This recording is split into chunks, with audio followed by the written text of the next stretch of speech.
kasi ako sanay nung ganito. Finally, ito na ang pangarap ng Panginoon. Kasi wala nung college classmate tayo hanggang mag-result eh. Ngayon, nagiging asawa na kita. Na-realize ko kahit pala ulit ako nagulo. Mahal pa rin pala ako ni Lord kasi binigay niya sa akin. Naging masaya parte ng buhay. Thank you kasi nakikita ko 18 years, no ups and downs. Away, batay, walay, balik. Halos wala na akong mahilig pa kasi halos talagang complete package na tayo. Thank you. Ang laging kinukusita na sa lahat. Thank you sa pagmulawa sa akin. Sa pagmamahal sa akin. Mas naramdaman ko na buo ko dahil sa'yo. Diyan ka palagi, lalo sa mabibigat na ako ng buhay. Discuss buwan. Tapos nung mga panahon wala pa tayo, thank you sa pagbigay sa akin, lalo sa mga oras na nahirap piliin. Thank you sa pag-stay. Salamat sa pag-ibig ng pag-ibig. Kaya nung pagbubukas na natin ang bagong kabanata, ang pangako, pagkamamahal ng pakita ng pusan, iingatan ng iyong puso. Like naman, ibigay ko ang buhay na nararapat sa iyo. Matusumika para sa aking mga pangarap. Magulit kang panawain kahit siga ka.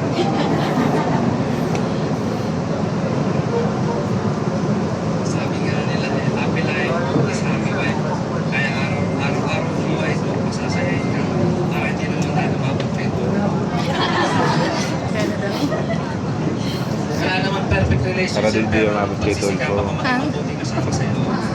Sa pag-ibig anak natin, pangako na hindi ka na mag-isip yan. I love you.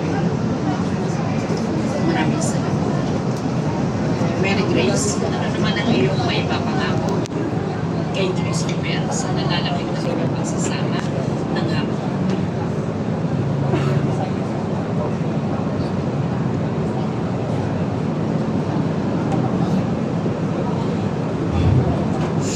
Ipinapangako ko na pagsisilbihan kita, aalagaan at magiging tapat sa ating pagsasama at magiging mabuting asawa at mabuting ina sa ating anak. At ikaw lang ang mamahalin habang ako ay nabubuhay at hanggang sa kabilang buhay. Kaya kita dahil. Ako mahaba to, Daddy. Talo ka sa akin.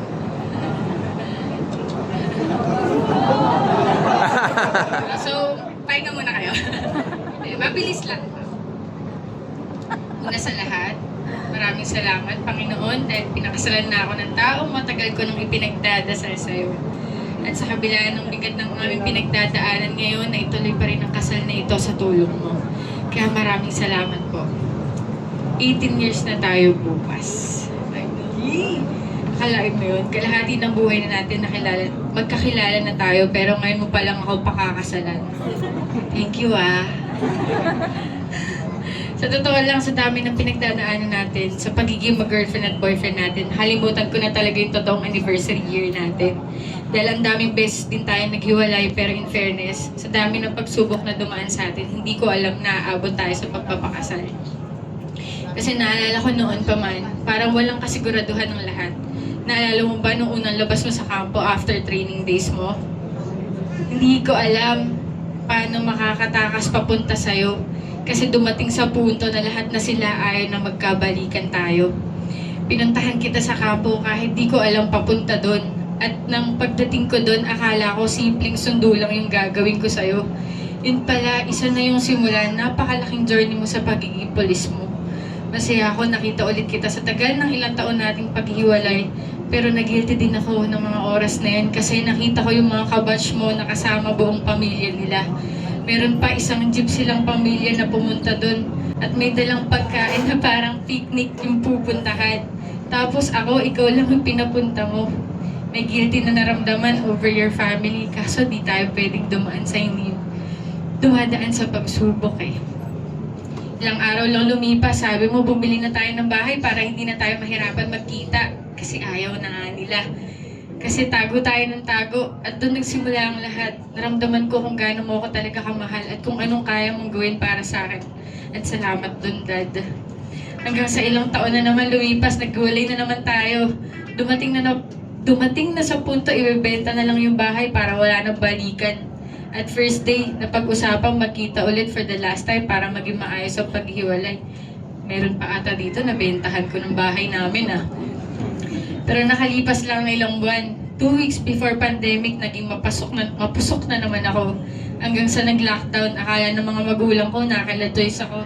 Remember, Joyce? Sabi ko, pag nagtanong si nanay, sabihin mo magkasama tayo. Pero nakay-boyet ako. Sorry, Nay. I love you. Fast forward. So, July 23. Kala ko, joke lang kasi lagi naman natin pinag-uusapan ng kasal. Wala namang malinaw na plano kung matutuloy ba. Pero nung sinabi mo na October 20 yun na lang date natin, iba na yung tono. Mukhang matutuloy na talaga. So, July 24, Bagyong Karina, gumuho yung bahay namin. As in, habang yung tindahan, binabaha na din. Nagkataon, punong-puno lahat ng freezer. Sa sasakyan, di malaman saan ilalagay. Tapos di ka pa makaalis sa duty mo, sobrang gulo ng isip ko ng mga oras na yun. Hindi ko alam unahin ko. Tumawag ka, sabi mo, relax lang ha. Kaya mo yan. Mag-relax ka lang para makapag-isip ka ng mabuti kasi ako lang mag-isa.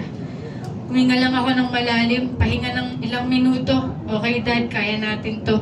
Hanggang sa taas na lang muna tayo ng tindahan tumira. Isang araw lang, pagitan nung matapos natin paayos yung tirahan natin na bago. May bagong pagsubok na naman. Papaalisin na tayo sa tindahan at wala na tayong matitiran. Buti na lang binigyan pa tayo ng isang pagkakataon. 1 taon pa daw.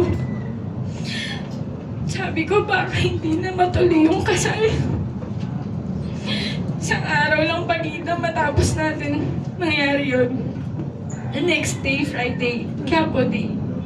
Sabi mo, pagtapos natin magsimba, diretso tayo City Hall, check natin requirements yung kailangan sa kasal.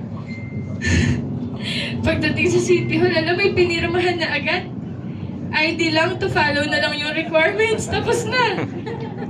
Nagulat ako sa mga nangyari, pero sige lang, huwag tayo magtanong, baka magbago pa yung isip eh. Biglang nag-aya, bili na daw ng sing-sing. Sabi ko, Lord, thank you po talaga.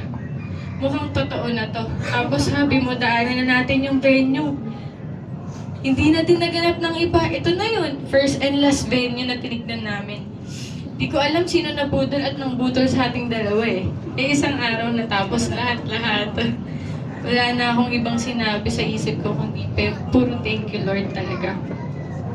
Next day, August 31. Ito yung blessing. Blessing after blessings.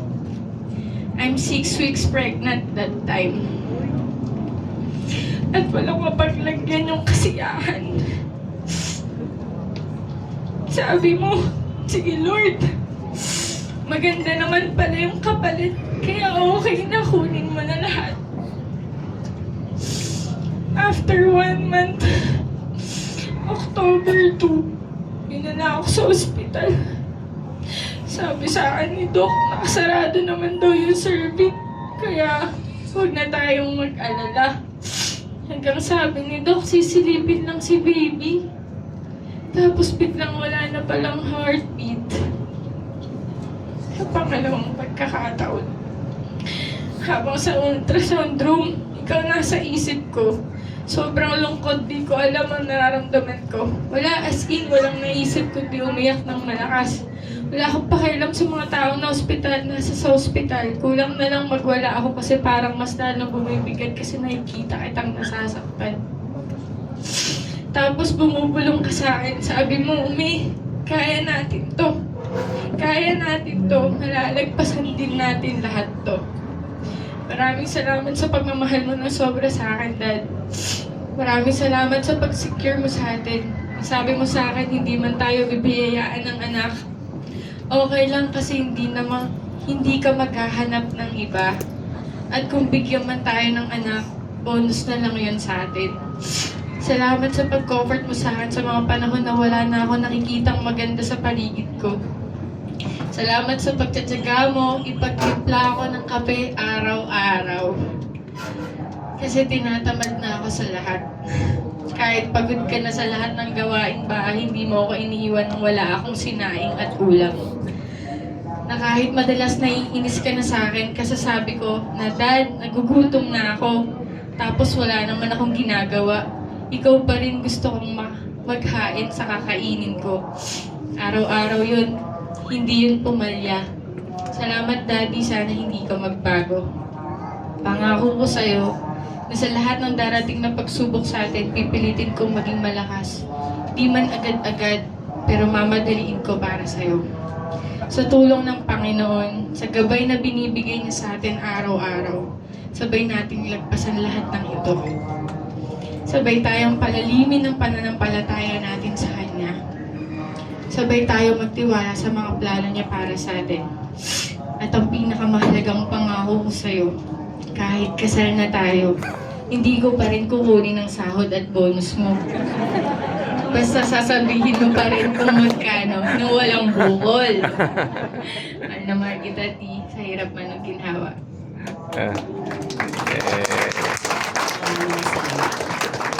Natawagan ko po ang